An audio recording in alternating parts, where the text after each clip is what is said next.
বাংলাদেশ বিদায় সিলেট। এক্ষুনি শুনতে পাবেন আমাদের স্থানীয় সংবাদ। আসসালামু আলাইকুম।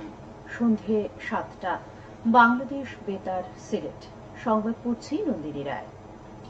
দীর্ঘ প্রতীক্ষার পর সিলেট ওসমানী আন্তর্জাতিক বিমানবন্দর থেকে কার্গো ফ্লাইট চালুর উদ্যোগ নিয়েছে সরকার। আগামী রবিবার সন্ধ্যা 7টায় 60 টন পণ্য নিয়ে সিলেট থেকে স্পেনের উদ্দেশ্যে উড়াল দিবে বিমানের একটি কার্গো ফ্লাইট। এ বিষয়ে বিস্তারিত থাকছে প্রতিবেদনে।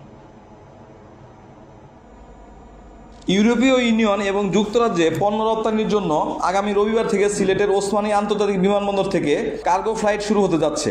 মাল্টা ভিত্তিক গ্যালিস্টার ইনফিনিট এভিয়েশনের মাধ্যমে সিলেট থেকে স্পেনের জারাগোজা শহরে রপ্তানির মধ্য দিয়ে চালু হতে যাচ্ছে এই কার্গো ফ্লাইট।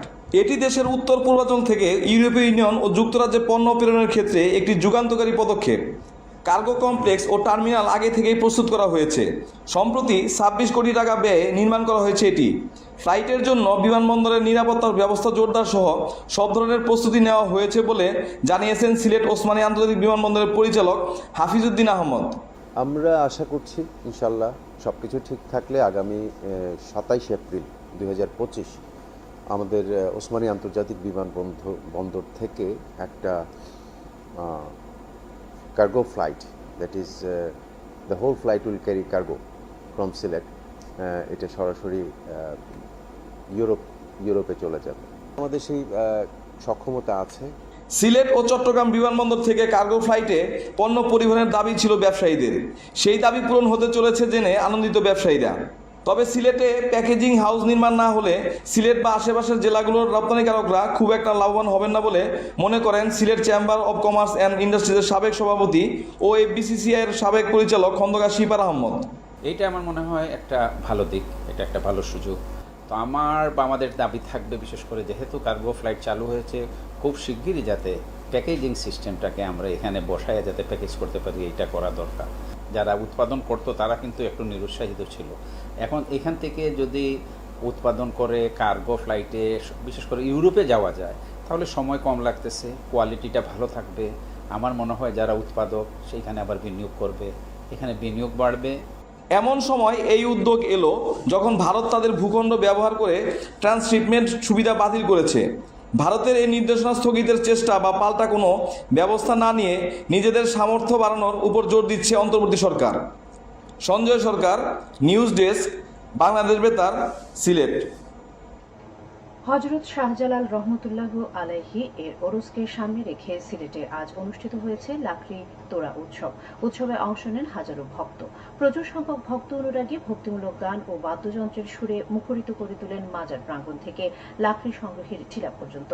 ঐতিহ্য অনুযায়ী ওরসের 3 সপ্তাহ আগে লাকড়ি সংগ্রহ করা হয়, যা লাকড়ি তোড়া নামে পরিচিত। উৎসবটি কেবল এক আধ্যাত্মিক স্মরণ নয়, এটি এক ঐতিহাসিক দিনও। জানা যায় প্রায় 700 বছর আগে ঠিক 26 শাওয়াল দিনেই হযরত শাহজালাল রহমতুল্লাহ আলাইহি তার 360 আউলিয়া সহ সিলেটে পদার্পণ করেন এবং হিন্দু শাসক গুরু গোবিন্দকে পরাজিত করে ইসলামের বিজয় ঘটান।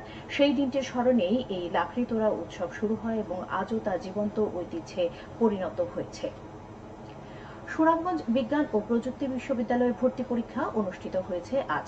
2025-26 শিক্ষাবর্ষের প্রথম ধাপে সি ইউনিটের 223 জন শিক্ষার্থীর মধ্যে 195 জন পরীক্ষার্থী পরীক্ষা কেন্দ্রে উপস্থিত হন।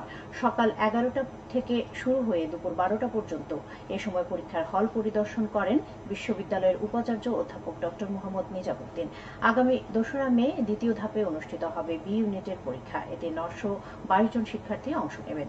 তৃতীয় ধাপে এ ইউনিটের গুচ্ছ ভর্তি পরীক্ষা অনুষ্ঠিত হবে 9 মে। এতে 2854 জন শিক্ষার্থী অংশগ্রহণ করবে।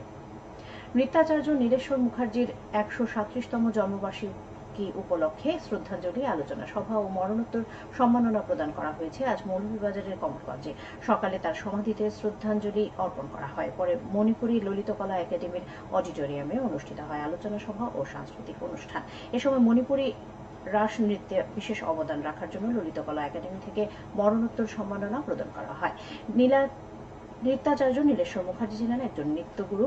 কমলগঞ্জে বালিগাঁও গ্রামে তার জন্ম। তিনি কবিগুরু রবীন্দ্রনাথের প্রতিষ্ঠিত শান্তিনিকেতনে মণিপুরী নৃত্যের একজন প্রশিক্ষক ছিলেন এবং মণিপুরী নৃত্য প্রচার ও প্রসারে নীলেশ্বর মুখার্জি রবীন্দ্রনাথের সহযোগী ছিলেন। ভারতের সাবেক প্রয়াত প্রধানমন্ত্রী ইন্দিরা গান্ধী তার ছাত্রী ছিলেন। অনুষ্ঠানে একাডেমিক প্রশিক্ষক, শিক্ষার্থী, অভিভাবক, সাংবাদিক সহ বিশিষ্ট ব্যক্তিরা উপস্থিত ছিলেন। মণিপুরী ললিতকলা একাডেমির এই আয়োজন করে। সবশেষে আবহাওয়া। রাত 1টা পর্যন্ত পূর্বাভাসে বলা হয়েছে সিলেট সহ পার্শ্ববর্তী এলাকার জন্য কোনো সতর্কবাণী নেই এবং কোনো সংকেতও দেখাতে হবে না। আজ সিলেটে সর্বোচ্চ তাপমাত্রা ছিল 34.8 ডিগ্রি এবং সর্বনিম্ন 22 ডিগ্রি সেলসিয়াস। বাতাসে আর্দ্রতা ছিল সকালে 85 এবং সন্ধ্যায় 68%। আগামীকাল সিলেটে সূর্যোদয় হবে 5টা20 এবং অস্ত যাবে 6টা10। সংবাদ শেষ হলো। পরবর্তী স্থানীয় সংবাদ প্রচারিত হবে আগামীকাল সকাল 8টা10।